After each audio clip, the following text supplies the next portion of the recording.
interesting at your table, anything that you just feel like you'd like to share with the whole group before we dive back in? Did you have a good discussion? Was it good? Okay. Any comments from those discussions?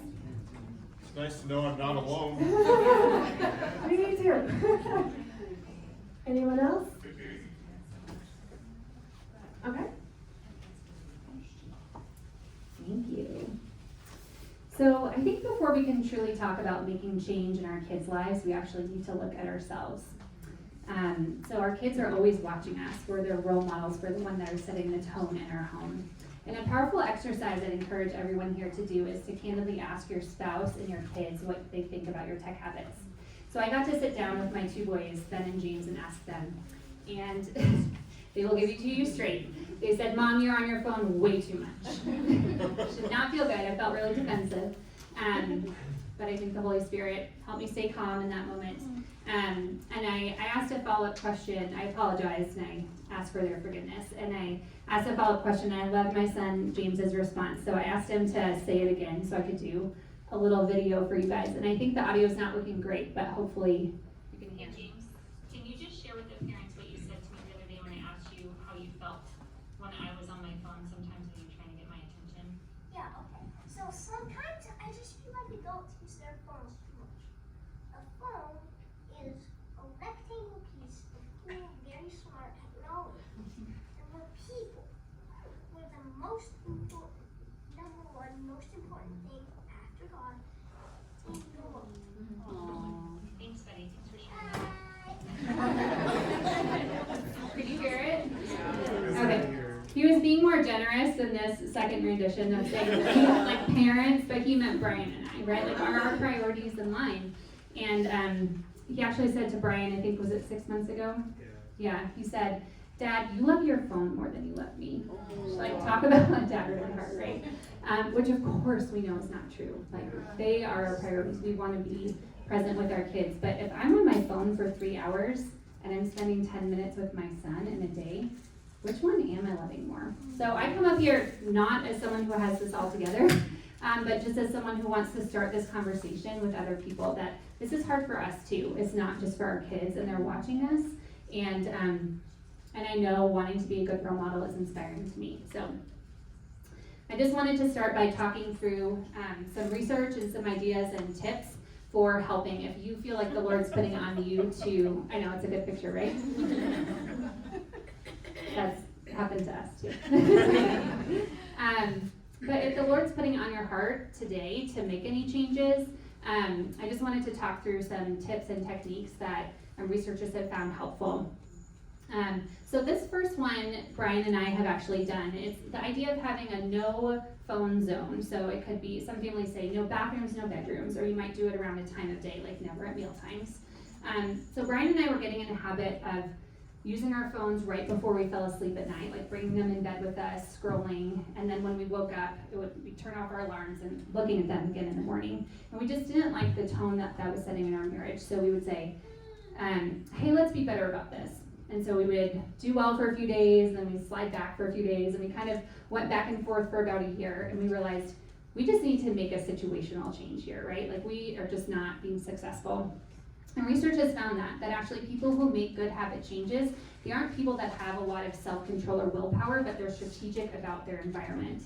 And we really saw that for us. If we just removed the phones from the bedroom, we were much more effective in not using them. So we just went on Amazon and we ordered alarm clocks. We got a cute little wicker basket from the Ark, put it outside our bedroom door, and when we go upstairs at night, we just plug it in there and leave it. And it's made a huge impact on our lives. We are reading a lot more. We used to always read before bed. So I have like a book, an actual book from the library. We are sleeping a lot earlier, right? We're going to bed earlier, and I think we're sleeping deeper because we're not exposing ourselves to the blue light. We're having conversations. And one other thing that I've noticed in myself is over the years, I feel like I've noticed that my stress and anxiety levels have kind of slowly been creeping up. And I think I attributed that to just being a mom of 2 boys, being busy. But I think having some time away from my phone has showed me that there's definitely a relationship there. And research is also showing that every time we look at our phone, even if it's not something that's stressful, stress hormones in our bodies are elevating. And it takes 5 to 30 minutes to get back down to baseline. But guess how often we check our phones? How many minutes do you think? Every 5 minutes. So a lot of us are essentially never getting back down to baseline. So I just wanted to share that personally. If you're feeling that in your life, like your stress and anxiety levels are increasing, having these certain chunks of time of day or of a phone-free zone might help you as well. The next idea is the idea of a fast. I know other people have tried this too, like you might take social media off your phone for a week. I love this idea of a Sabbath rhythm. This is not one Brian and I have been able to do, so you can come up to us and ask if we've tried it at the next Lunch and Learn. But that red book over there, the Tech-Wise Family, he really advocates for this idea of a Sabbath rhythm. So in his family, they do 1 hour a day, probably the dinner time hour, 1 day a week, maybe a Saturday or Sunday, and then 1 week a year, often when you're on vacation. And just the benefits that can have for your family just to unplug and take that time. And I thought that was really neat.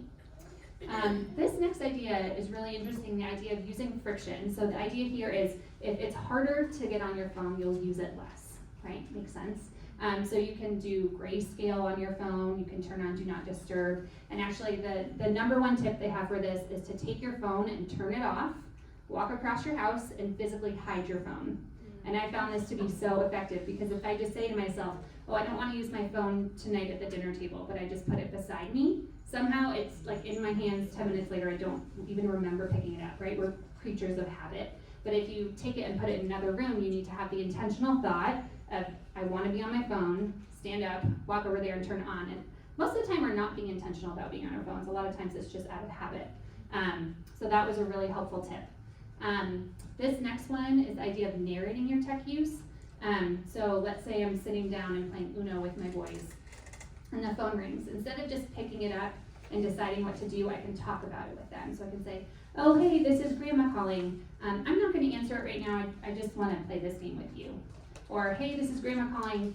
I've been playing phone tag with her for a week. I'm going to answer it and then I'll be right back to you. So it's keeping that relationship open with the people that we're with.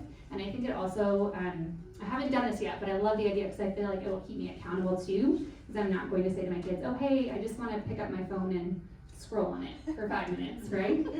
And then this last one is doing it with others. There's so much power and accountability in community, and that's why I'm so grateful for you all for coming and for this community where we can talk and encourage one another. You can share at your tables right now, and if there's anything that the Lord's putting on your heart, we can pray for one another and follow up in the future. And I think that's really helpful with your spouse too, or if you have a partner, to maybe try to do some of these together because we can keep each other accountable.